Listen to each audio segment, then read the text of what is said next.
Hi, my name is Mark. I'm an Orthodox Christian.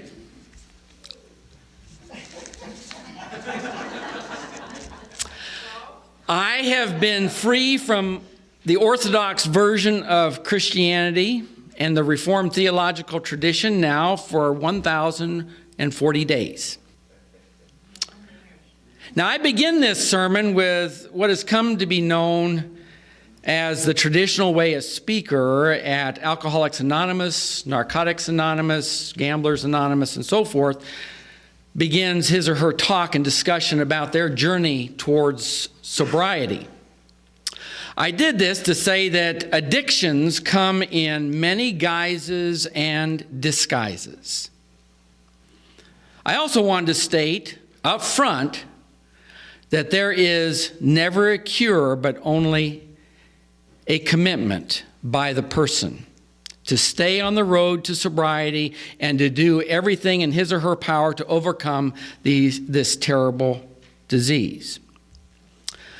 I started this sermon with this very true personal confession as well, because I wanted to let you know up front that my own addiction to Orthodox Christianity has been a burden with which I have struggled for many years, and I want to share with you how I came to be on the never-ending journey towards spiritual health and recovery.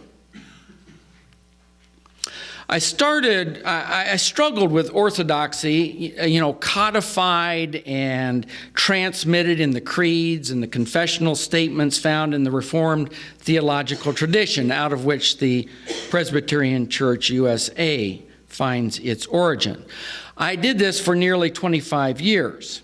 I served as a pastor for 4 churches in Arkansas and Missouri, and as an executive for 5 years in Arkansas. I also struggled with my denomination's orthodoxy. I struggled also with my orthodoxy, and it was particularly difficult when I served as a United Methodist minister for 3 years. My struggle was mostly below the surface, and occasionally, and for some all too frequently, leaked out in my sermons. But mostly, I ignored that I had a problem.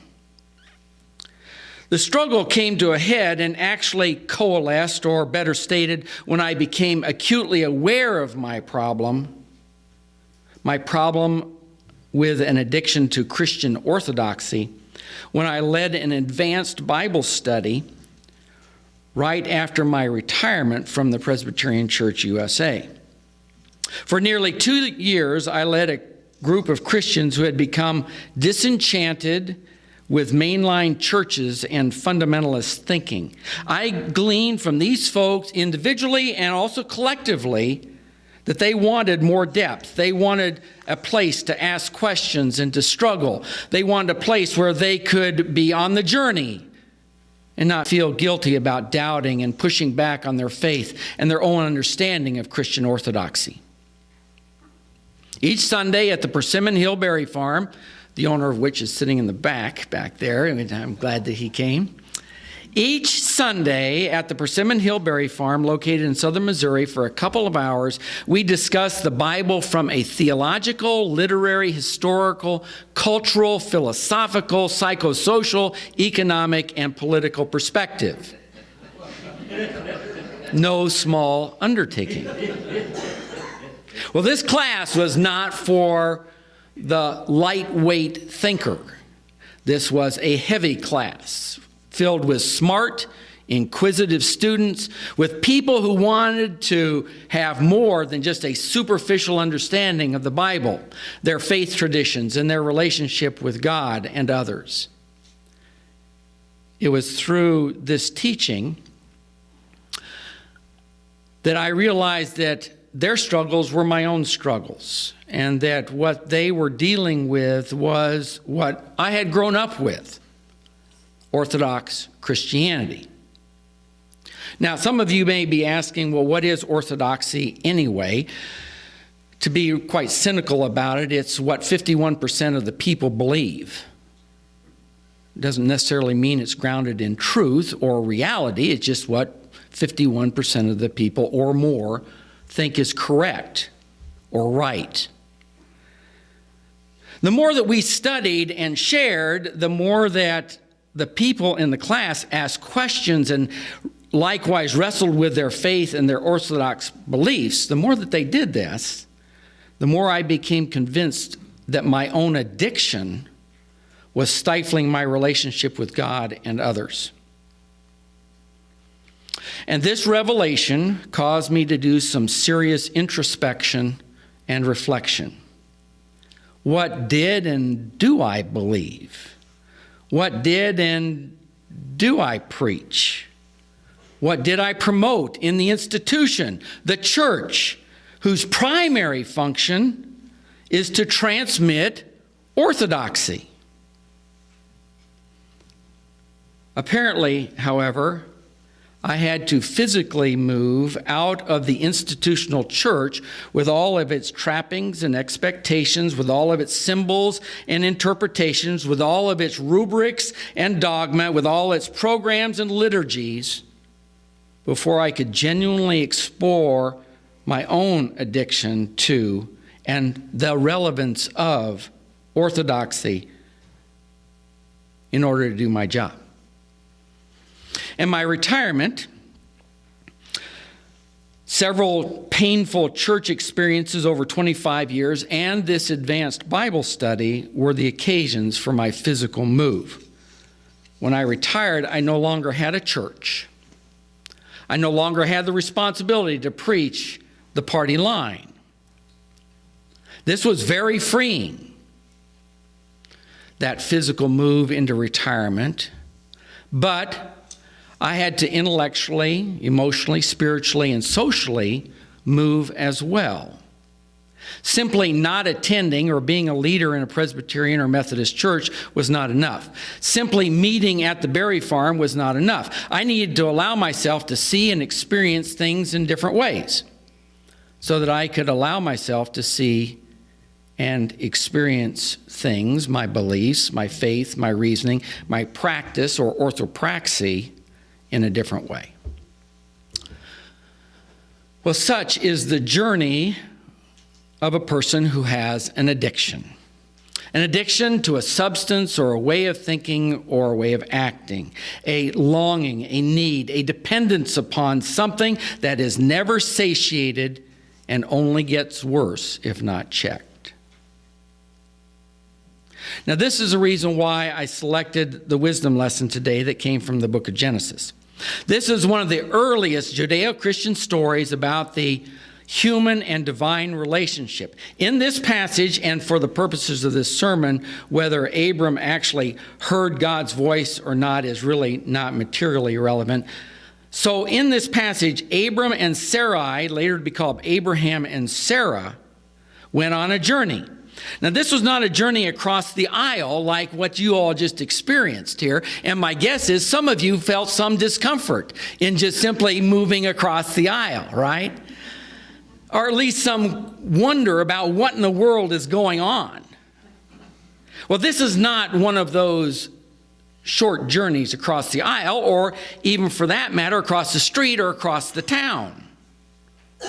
It was a journey that took 25 years and covered nearly 650 treacherous miles on foot in hostile territories. Today, it would be like a 75-year-old husband and wife packing up all their stuff and walking from Springfield, Missouri to Austin, Texas, or to Chicago, or to Atlanta. That's the distance we're talking about here. This was a huge geographical relocation. And what occurred after they arrived at their destination? Sarah became pregnant at age 100. Now imagine for a second what this geographical relocation must have provoked in this elderly couple. Now, I'm certain that this caused them to have huge change of life thinking, and their beliefs were challenged, and their faith was challenged, and their practice of their belief was challenged. In their advanced years, when they're settling into their retirement and drawing their Social Security and putting their poles into the lake and deleting the items in their bucket lists and waking up each morning with the aches and pains of life, of a life well spent, and visiting doctors became a part of their social life, and heading to bed at 8 o'clock or making sure that they made it to the early afternoon buffets in town, and focusing on grandkids and great-grandkids and living a diminished sexual appetite and performance. Retirement. At age 75, I'm certain that both of them came to experience God in new ways as a result of this geographical relocation. And the idea that from Abraham and Sarah in their advanced years, a great nation would be produced. Certainly this would have caused them to really push back on what they had come to expect in and from their life, and what they had come to expect from God and their relationship to God. What was once settled and predictable, what was once stable and reliable, what at least 51% of the people who had come to expect from them and their senior citizens like them and God was now changed and challenged and at a level shattered. This move of 650 miles was more than geographical. It was spiritual, relational, and emotional. This move caused them to look at life and living differently, to look at themselves and God differently. This journey challenged the orthodoxy of the day and broke up any preconceived ideas about what it meant and how they were to live their lives in order to be in compliance with this societal, cultural, religious orthodoxy. I chose this passage because I believe this is what the spiritual and the faith journey is all about. Moving and growing and changing. Not being static or fixed, but being in motion. Sometimes physically, but always spiritually, relationally, emotionally, and theologically. There were two things that I did in my life. I was an Army Medical Service Corps officer and a military chaplain. Before I was commissioned from Texas A&M as a Medical Service Corps officer, I had the occasion to attend and complete airborne and ranger training. Yes, I am a paid, trained killer. Okay? I recall one night during our training in Florida swamps when we came to a halt in the operation. We had spent nearly 16 hours in water up to our necks, and a cold front moved in, dropping the temperature from 95 degrees at 3 o'clock in the morning to 75 degrees, all in a matter of minutes. I was never so cold in my entire life. It was absolutely miserable. I promised myself at that time that I was not going to practice being miserable anymore. I'd had enough of that. This was one of the reasons why I asked and was commissioned into the Medical Service Corps, where I served as a healthcare administrator until I went into seminary and became a chaplain. One of the things that I learned in my ranger training was something that has sustained me in my life and something that I will never forget. I learned that when I am faced with what appears to be untenable or optionless situations, I always have three options. I can choose to do what is right, what is orthodox, by the book, according to the regulation, and if the stars align, I will succeed, at least succeed based on someone else's definition of success.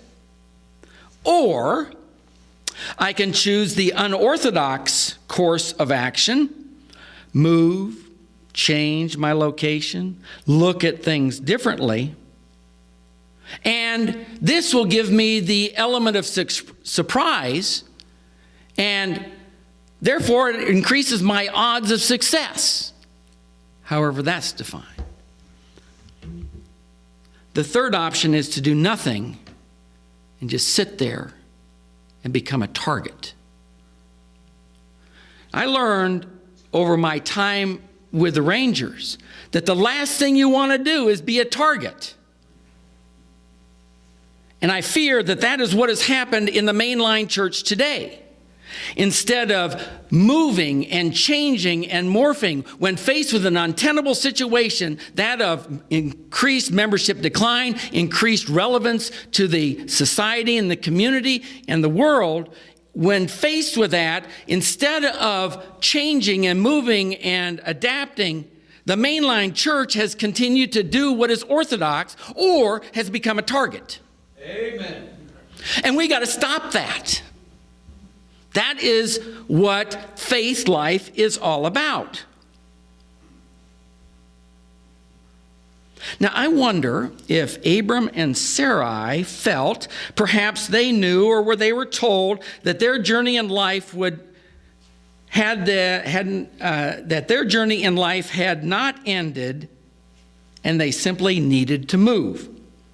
They could have stayed comfortable and done nothing, eventually becoming a target. They could have followed the cultural, societal, economic, and political course of action, align with orthodox thinking and acting, or perhaps they realized they needed to move, do something different, that their journey was not over, but just beginning.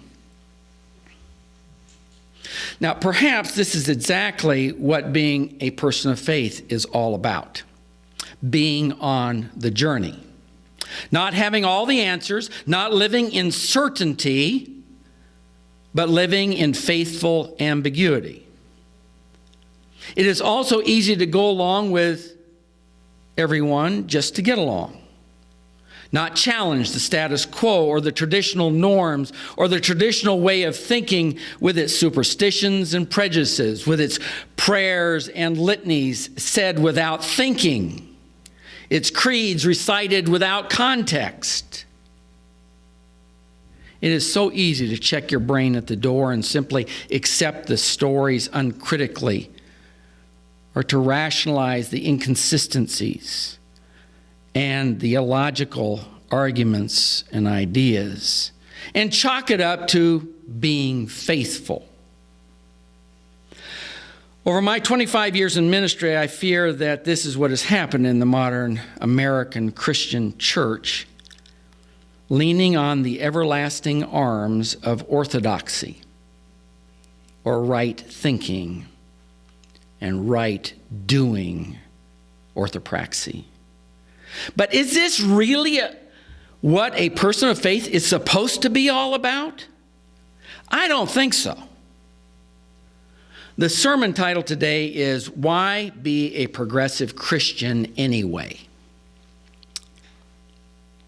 I believe it has to do with this biblical passage.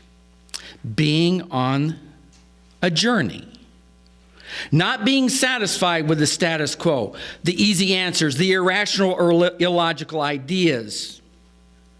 Progressive Christians are what Ralph Waldo Emerson purportedly said, although this is somewhat suspect, or what was said by C.S. Lewis, or perhaps, probably more correctly, by what was said by the rock band Aerosmith, that said, life is about the journey and not the destination. My amendment to this is, faith is about the journey and not the destination. Progressive Christians are about the journey and not about the destination. And for most of us, that journey includes challenging orthodoxy and challenging the symbols of the faith, challenging the symbols that give meaning to life and our relationship to God. Progressive Christianity is about not necessarily always accepting what is expected, but looking at things from a different perspective, and being open to the idea that what we once thought is not necessarily what we now believe or think. Progressive Christianity is about moving and changing and growing. Yes, even in retirement. Yes, even when faced with untenable situations. Yes, even when 51% or more of the people are not on your side or don't think the way you think or believe the way that you believe or interpret the core or operative symbols the way that you do. This is what progressive Christianity offers that most of the mainline expressions of their faith have left behind, unfortunately. They have forgotten that life and faith is about the journey, the struggle, the movement. Now, I just want to parenthetically say something about this idea of symbols, because I think that this is extremely important in our faith journeys. And this goes to the core of who we are as progressive Christians and what the faith journey is all about. So something a little bit about symbols. Symbols mediate a reality beyond themselves. For instance, a stop sign is a sign. It can be a symbol, and I'll talk about that in a second, but it is a sign. It is something concrete. It's typically octagonal. It is red. It is typically an intersection. It can symbolize something also. A stop sign, when you come upon it, and now you'll never be able to go to a stop sign without thinking about this. But a stop sign, when you come upon it, could symbolize the government's control over the free and unfettered exercise of your movement. Right? It could symbolize that. Now, most of us don't think of a stop sign that way, but I'm certain that there are those who would or could view a stop sign in this way. Through church and in our individual and collective faith lives, the way that we relate to the divine and others is found in and through symbols. We are surrounded by symbols. Symbols are the way that we connect with and to the divine. Whether it is the Bible as a symbol, the cross, the pulpit, the music, what people wear, where they sit as observers or participants, the communion celebration in which we'll participate here in a few minutes, they all have symbolic value. If we are to grow in our faith and our relationship with the divine, then we must grow and expand our understanding and appreciation of the symbols that mediate the reality beyond the sign or the physical object itself. Just a brief example. If you're 75-year-old and you think that taking communion is simply a mid-morning snack, common thinking for a 4 or 5-year-old, then the chances are good you've not grown in your faith. You've not grown in your symbolic understanding of what communion is all about, right? That makes sense? Symbols are what needs to change and adapt and grow if we are to grow closer to God and grow closer to one another in our relationships. To grow in our faith, to become closer to God, to better understand and relate to the divine and others, we must not accept someone else's interpretation of the core symbols that mediate the reality of God. And that's what Orthodoxy does. It does the interpretation for us, and then we are called to buy into that. So what we're living is somebody else's interpretation of the core symbols that mediate the reality of God. Now, I realize I'm using some big language here, but I think you all are smart enough to figure this out. But that's exactly what Orthodoxy does. Now, I preached that Orthodoxy for over 25 years, of which I know what I'm talking about, because my job was to help the congregation interpret the symbols that were part of the Orthodox tradition. But whose interpretation was it? my interpretation, the institution's interpretation, the creedal interpretation, the confessional interpretations. We must challenge the symbols of orthodoxy. And why? Because at its core, orthodoxy is all about symbols. How ancient people interpreted those symbols that mediate the reality of the divine human relationship. Unfortunately, those symbols and their interpretations have become static, unchanging, and unchangeable, fixated and grounded in ancient thinking and ways of relating. And if this is the with this interpretation, it is out of touch with our contemporary lives. And these interpretations are oftentimes based on superstition, patriarchal patterns of cultural control, ancient views of the value of women, marriage, people of color, sexual stereotypes.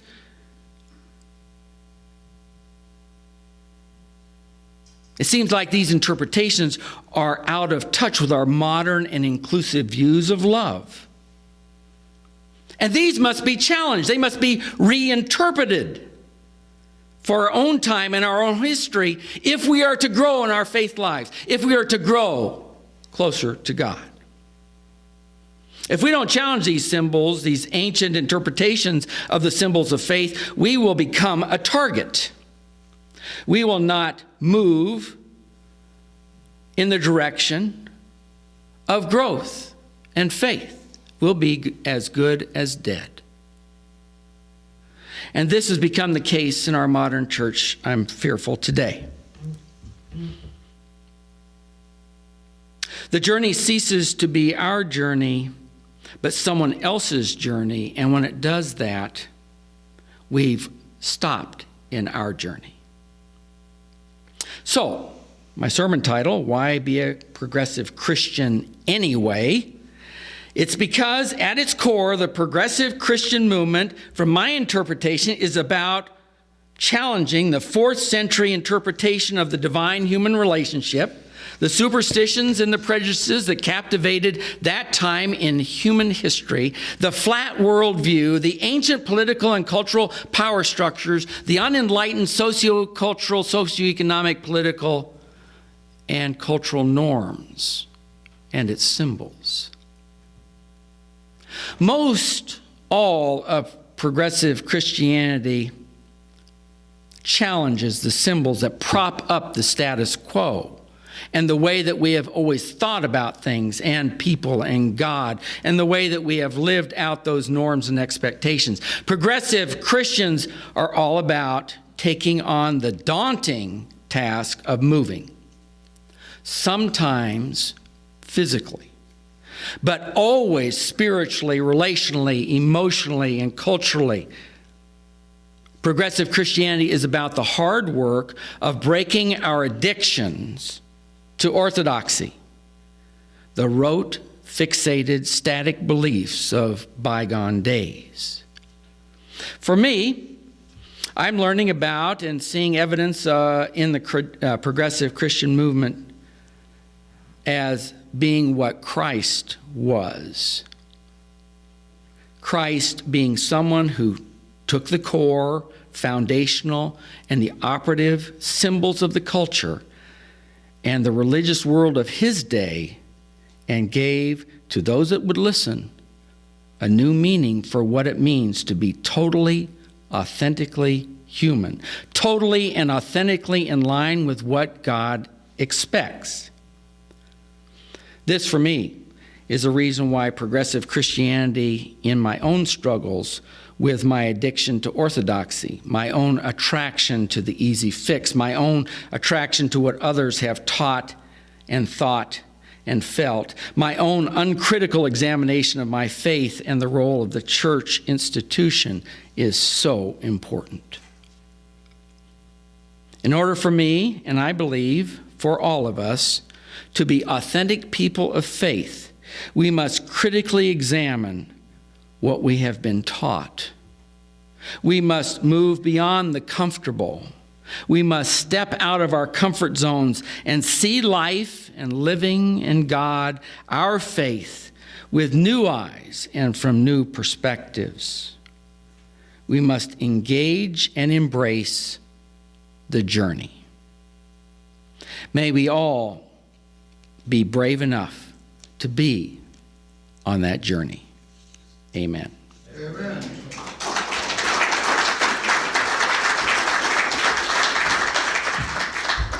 Thank you for watching our videos. We are entirely dependent on the donations of our listeners and members. We hope that you find this content to be important enough to help us to keep offering these videos to the public at no charge by becoming a regular contributor. Please click on the donate button on our website at www.spfccc.org. Thank you for your support of progressive religious programming.